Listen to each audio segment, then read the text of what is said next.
Kita ke sorotan lainnya. Setelah seluruh korban pesawat ATR 42500 berhasil ditemukan, warga desa Tompo Bulu menggelar sholat gaib bersama sebagai bentuk doa dan dukungan moral bagi para korban dan keluarganya. Sholat gaib digelar di Masjid Jami Tompo Bulu, Kabupaten Pangkep, Sulawesi Selatan. Sholat diikuti warga hingga relawan dan tim SAR gabungan.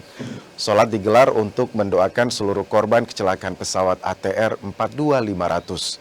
Selain itu, warga juga berharap keluarga korban diberi kekuatan dan ketabahan.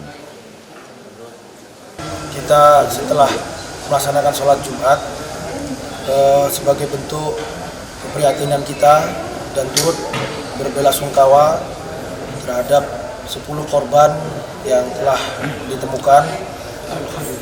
Kami dengan warga desa Tompo Bulu dan para relawan serta seluruh Satgas SAR gabungan yang 1 minggu bersama-sama kami berjibaku.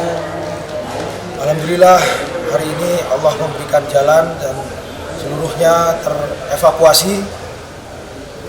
Pada pukul tadi terakhir adalah 12.25 sudah terevakuasi oleh heli sehingga seluruhnya telah terangkat dari lokasi kejadian pesawat ATR 42500 ini.